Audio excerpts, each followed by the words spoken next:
नमस्कार, vision IAS के news today के इस अंक में आप सभी का स्वागत है। इस अंक में हम आपके लिए लेकर आए हैं यूपीएससी परीक्षा की दृष्टि से महत्वपूर्ण कुछ अहम खबरें।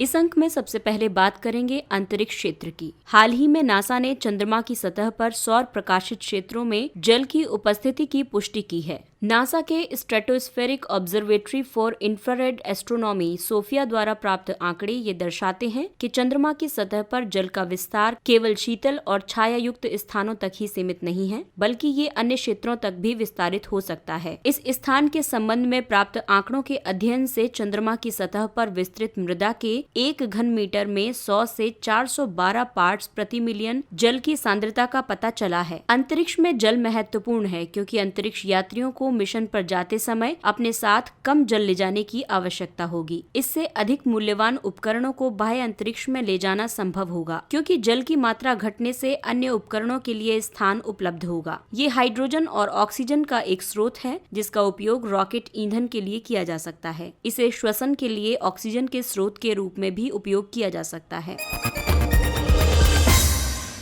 अगली खबर कला एवं संस्कृति से संबंधित है। हालिया शोध के आधार पर सिंधु घाटी सभ्यता से डेयरी उत्पादन के साक्ष्य प्राप्त हुए हैं। गुजरात में कोटड़ा भादली नामक पुरास्थल से प्राप्त प्राचीन मृदभांड के अवशेषों के विश्लेषण से ये पता चला है कि 2500 ईसा पूर्व अस्तित्वमान रही सैंधव सभ्यता में डेयरी उत्पाद प्रसंस्करण के प्रत्यक्ष साक्ष्य प्राप्त हुए हैं। डेयरी उत्पादन के लिए उपयोग किए जाने वाले पशुओं में मवेशी, वाटर बफेलो, बकरी और भेड़ शामिल थे। इसके अलावा औद्योगिक स्तर पर भी डेयरी उत्पादन के प्रमाण प्राप्त हुए हैं। ये खोज सैंधव सभ्यता की ग्रामीण अर्थव्यवस्था पर प्रकाश डालती है। आइए अब सिंधु घाटी सभ्यता के बारे में भी जानते हैं। सैंधव सभ्यता, जिसे हड़प्पा संस्कृति भी कहा जाता है, जो वर्तमान पाकिस्तान और उत्तर पश्चिमी भारत में अवस्थित सिंधु घाटी में विकसित हुई थी। मिस्र या मेसोपोटामिया की सभ्यताओं की तुलना में इसका विस्तार 2 गुना था। सर्वप्रथम इसकी खोज वर्ष 1921 में दयाराम साहनी द्वारा की गई थी। आइए अब सैंधव सभ्यता से संबंधित सुर्खियों में रही कुछ खोजों को भी जान लेते हैं। हाल ही के एक अध्ययन के अनुसार जलवायु परिवर्तन के परिणाम स्वरूप हुए मानसून प्रारूप परिवर्तन सभ्यता के विकास एवं पतन का एक प्रमुख कारण हो सकता है। हरियाणा में स्थित भिराना नामक स्थल को अब सबसे प्राचीन सैंधव स्थल माना जा रहा है, जो लगभग 7500 ईसा पूर्व का स्थल है। इससे पहले पाकिस्तान में स्थित मेहरगढ़ को सबसे पुराना सैंधव स्थल माना जाता था। राखीगढ़ी से प्राप्त अस्थिपंजरों के अवशेषों के डीएनए नमूनों से ये दावा किया जा रहा है कि सैंधव जन विशिष्ट स्वदेशी लोग थे, जिससे हड़प्पा संस्कृति को समाप्त करने के लिए उत्तरदायी माने जाने वाले आर्य आक्रमण के सिद्धांत पर प्रश्न चिन्ह आरोपित किया जा सकता है।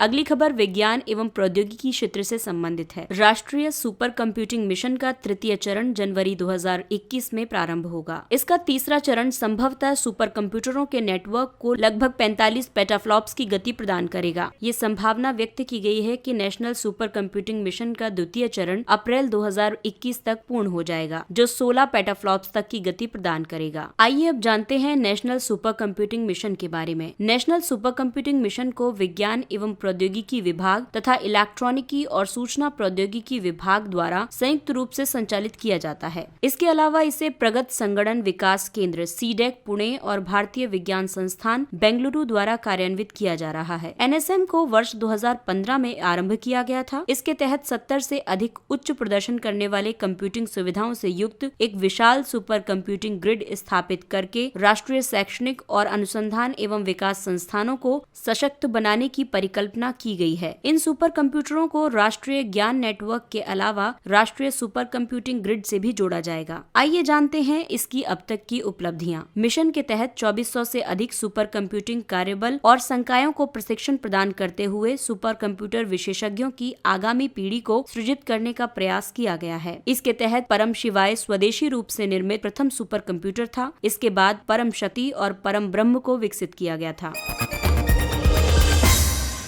चौथा भारत ऊर्जा मंच। दरअसल इंडिया एनर्जी फोरम को वर्ष 2001 में स्थापित किया गया था। ये पूर्ण रूप से ऊर्जा क्षेत्र का प्रतिनिधित्व करता है। ये सरकारी संस्थानों, नीति निर्माताओं और बहुराष्ट्रीय एजेंसियों को भारत में परियोजनाओं के विकास को बाधित करने वाली समस्याओं की पहचान करने और उनका समाधान करने के लिए एक मंच उपलब्ध करवाता है। चौथे सत्र को प्रधानमंत्री ने संबोधित किया, जिनके भाषण का प्रमुख अंश इस प्रकार है। प्रधानमंत्री ने कहा कि भारत की ऊर्जा योजना का उद्देश्य सतत उन्नत विकास की दिशा में भारत की वैश्विक प्रतिबद्धताओं का पूर्ण अनुपालन करना और ऊर्जा न्याय सुनिश्चित करना है। भारत का लक्ष्य अपने कच्चे तेल की शोधन क्षमता को वर्ष 2025 तक 250 से बढ़ाकर 400 मिलियन मीट्रिक टन प्रतिवर्ष करना है। प्रधानमंत्री ने कच्चे तेल के लिए उचित मूल्य निर्धारण और तेल एवं गैस दोनों के लिए पारदर्शी और लचीले बाजारों के विकास का समर्थन किया। प्रधानमंत्री ने भारत के ऊर्जा मानचित्र के लिए 7 प्रमुख संचालकों को सूचीबद्ध किया है, जैसे गैस आधारित अर्थव्यवस्था की ओर बढ़ने के लिए हमारे प्रयासों में तेजी लाना, जीवाश्म ईंधन विशेष रूप से पेट्रोलियम और कोयले का स्वच्छ उपयोग, जैव ईंधन के उपयोग के लिए घरेलू स्रोतों पर अधिक निर्भरता, वर्ष 2030 तक 450 गीगावाट के नवीकरणीय ऊर्जा लक्ष्य को प्राप्त करना, कार्बन विहीन गतिशीलता के लिए विद्युत के योगदान में वृद्धि करना, हाइड्रोजन सहित अन्य वैकल्पिक स्वच्छ ईंधनों का अंगीकरण करना और सभी ऊर्जा प्रणालियों में डिजिटल नवाचार का समावेश करना।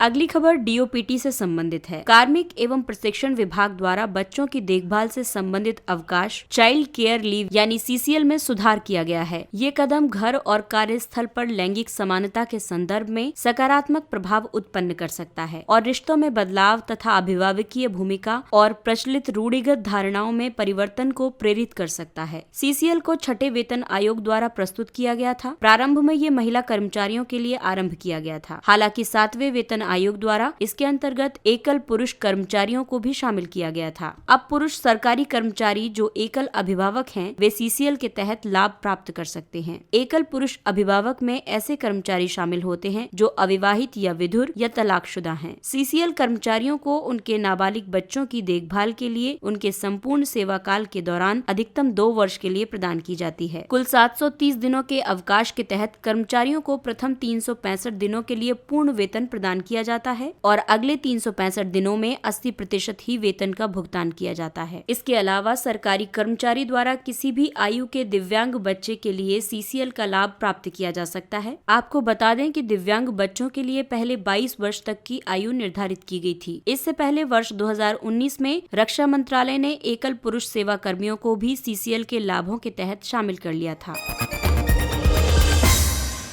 आइए अब नजर डालते हैं कुछ संक्षिप्त किंतु महत्वपूर्ण खबरों पर। पेट्रोलियम निर्यातक देशों का संगठन ओपेक ने ये संभावना व्यक्त की है कि कुछ देशों में लॉकडाउन और कर्फ्यू से वैश्विक ऊर्जा मांग में कमी नहीं आएगी। ओपेक एक अंतर सरकारी संगठन है। इसकी स्थापना 1960 में बगदाद सम्मेलन के दौरान की गई थी। इसका उद्देश्य पेट्रोलियम उत्पादों के लिए उचित और स्थिर कीमतों को बनाए रखने के लिए सदस्य देशों के बीच पेट्रोलियम नीतियों के समन्वय और एकीकरण को बढ़ावा देना है। इसके सदस्य देशों में शामिल हैं Algeria, Angola, Congo, Equatorial Guinea, Gabon, Iran, Iraq, Kuwait, Libya, Nigeria, Saudi Arabia, संयुक्त अरब अमीरात और वेनेजुएला।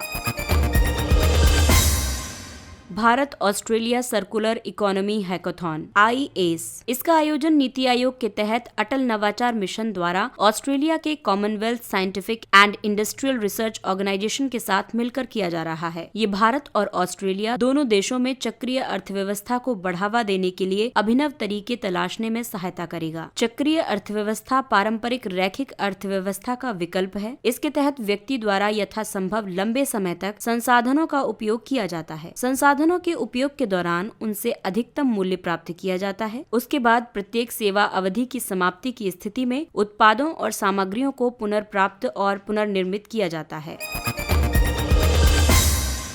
भारत द्वारा 6 देशों से आयात किए जाने वाले निम्न घनत्व युक्त पॉलीएथिलीन के संबंध में एंटी डंपिंग जांच प्रारंभ की गई है। इन 6 देशों के विरुद्ध जांच का उत्तरदायित्व व्यापार उपचार महानिदेशालय यानी directorate general of trade remedies DGTR को प्रदान किया गया है। इन देशों में कतर, सऊदी अरब, सिंगापुर, थाईलैंड, संयुक्त अरब अमीरात और संयुक्त राज्य अमेरिका शामिल है। DGTR वाणिज्य और उद्योग मंत्रालय की एक अन्वेषण इकाई है। इसे एंटी डंपिंग और काउंटरवेलिंग ड्यूटी की जांच और सुरक्षा उपायों के अनुपालन से संबंधित अधिकार प्रदान किए गए हैं। लो डेंसिटी पॉलीएथिलीन यानी LDPE पॉलीमर की एक श्रेणी के अंतर्गत आता है, जिसे सामूहिक रूप से पॉलियोलेफिन के रूप में संदर्भित किया जाता है। लो डेंसिटी पॉलीएथिलीन अम्ल, क्षार और वनस्पति तेलों के प्रति अत्यधिक प्रतिरोधी होता है। इसकी कठोरता, लचीलापन और सापेक्ष पारदर्शिता इसे हीट सीलिंग की आवश्यकता वाले पैकेजिंग अनुप्रयोगों के लिए बेहतर बनाती है। कृषि अवशेष दहन को नियंत्रित करने के लिए केंद्र द्वारा एक कानून अधिनियमित किया जाएगा। केंद्र सरकार पंजाब, हरियाणा और उत्तर प्रदेश में कृषि अवशेष दहन को रोकने संबंधी प्रयासों को सशक्त बनाने के लिए एक सांविधिक निकाय गठित करने के लिए एक व्यापक विधान अधिनियमित करने की तैयारी कर रही है। ये कानून राष्ट्रीय राजधानी क्षेत्र दिल्ली और आसपास के क्षेत्रों में वायु प्रदूषण को कम करने संबंधी उपायों को भी लागू करेगा। एनसीआर में पहले से ही एक ग्रेडेड रिस्पांस एक्शन प्लान संचालनरत है, जिसके तहत कई उपायों को निर्दिष्ट किया गया है, जिन्हें सरकारों द्वारा प्रदूषण के स्तर के आधार पर अपनाना चाहिए। हिमालयी भूरा भालू उर्सस आर्कटस इसाबेलिनस। हाल ही के एक अध्ययन से हिमालयी भूरे भालू के उपयुक्त पर्यावास और जैविक गलियारों में हुई उल्लेखनीय कमी का पता चला है। ये हिमालय के ऊंचाई वाले क्षेत्रों में अधिवासित सबसे बड़े मांसभक्षी प्राणियों में से एक है। इनका अधिवास क्षेत्र पाकिस्तान, नेपाल, तिब्बत और भारत के पर्वतीय अंचलों, विशेषकर उच्च हिमालयी क्षेत्रों तक विस्तारित है। भारत में हिमालयी भूरा भालू ग्रेट हिमालयन नेशनल पार्क में भी पर्यावासित है, जो कि हिमाचल प्रदेश में है। IUCN की लिस्ट में इसका दर्जा एंडेंजर्ड है। अमूर फाल्कन। अमूर फाल्कन बाज परिवार का एक छोटा शिकारी पक्षी है। ये साइबेरिया और उत्तरी चीन स्थित क्षेत्रों में प्रजनन करता है और प्राय सर्दियों में प्रवास के लिए दक्षिण अफ्रीका की ओर प्रवास कर जाता है। नागालैंड में दोयांग झील अमूर बाजों के लिए एक ठहराव के रूप में कार्य करती है। आपको बता दें कि नागालैंड के पांगती गांव को फाल्कन कैपिटल ऑफ वर्ल्ड के रूप में जाना जाता है। अमूर फाल्कन को IUCN की लिस्ट में लीस्ट कंसर्न का दर्जा प्राप्त है।